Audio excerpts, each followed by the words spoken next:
All right, so here's something you might not be considering when you are either setting yourself up for a photo or setting yourself up for a video, right? So here I am in the bathroom and I don't have any lights on. This is all just natural light from that window up there, right? Now, I want you to notice something. The natural light keeps certain complexions in a great space, especially if you have olive tone complexions. It really balances out your skin tone nicely. But the contrast could be really high. So you end up with very dark darks, and the face gets this nice complexion, but with a high contrast like my hair. It's a little bit much. Maybe I want to liven up the photo, give it a little more warmth. So I turn on that light, right? Now that's the light over the mirror. That's a lot of light. It's right up there.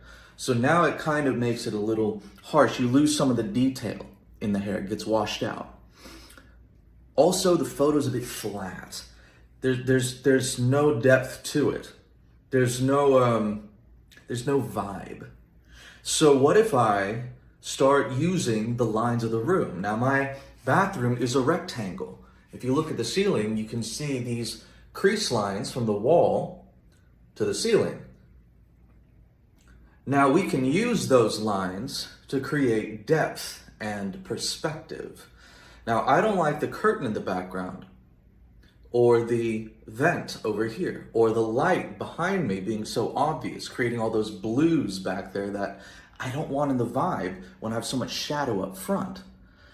Because now there's no light ahead of me. So the light's all behind me, creates all this shadow on my face. So I turn it around, and now the light from the natural light can cast a nice hue on my face.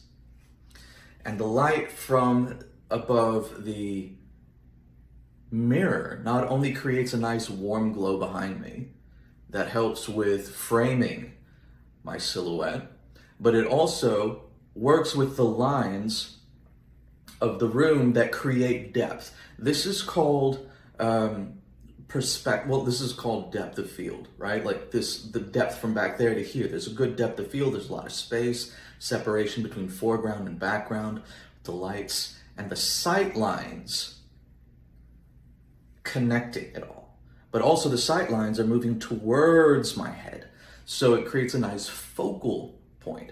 So highly recommend whenever you're taking videos and photos, if you want to create a better cinematography or a better sense of depth, vibe, and overall presence, consider that. And also look at this. When I move my eye line from mid-screen up closer to the top 1/3, it creates a lot more presence for me. It pulls you into I'm the point of the photo, and the rest of this is just creating a nice ambiance. So, couple little tricks to consider when setting up the shot.